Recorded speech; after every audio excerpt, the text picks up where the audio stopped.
So this is the meaty part of the meditation. This is the part where we actually get to sit in silence. And this is the practice. This is why we have been doing everything before, to get us to the point where we feel that the mind is still, the body is still, and that there are not too many distractions that will pull us out of sitting in silence. Thoughts will continue. Trust me, I've been doing this for 8 months now, and thoughts will always pop in.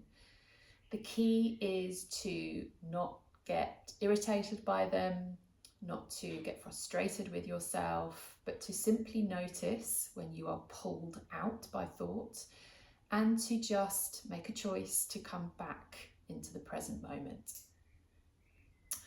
There are a few techniques that we can use to sit in that silence, and I'll share a few of them with you and see which one feels easier for you to start with. The one that I like the most is simply called surrender. So once we have opened up with our 3 arms, we've set our intention, we have done our pranayama, and we're feeling settled in our mind, in our body, and we move into this silent part of the meditation, I simply offer up the word surrender. And I will focus on my 3rd eye, so the space between your eyebrows, and I will just continually recite the word surrender until I feel that the thoughts have dissipated and that the quietness is available.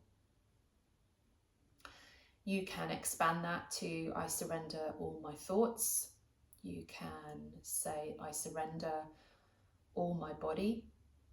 So if you've got irritations with your body, you might have a tingly foot, or you might want to move, just surrender and see whether you can actually move through it with the breath.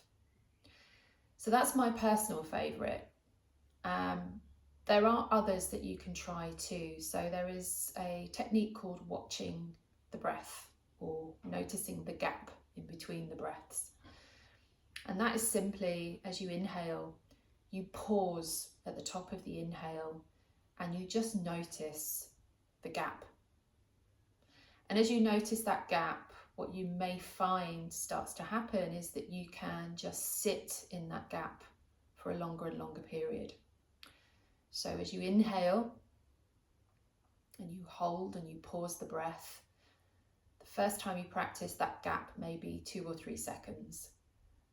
But over time, that gap could extend to 10, 15 seconds. And that's where the magic is in that gap, in that stillness point. And you do exactly the same on the exhale. So as you exhale, you pause and you notice the gap. So there are 2 practices for you there. Again, it's personal choice. Play around with them, see which one comes easier to you.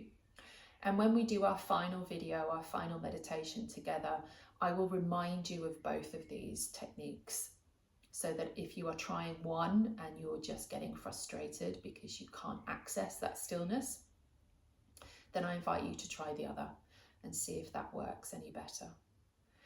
So I hope that was helpful. Please ask anything if you want any more information, anything you'd like me to expand upon before we sit together in the final video.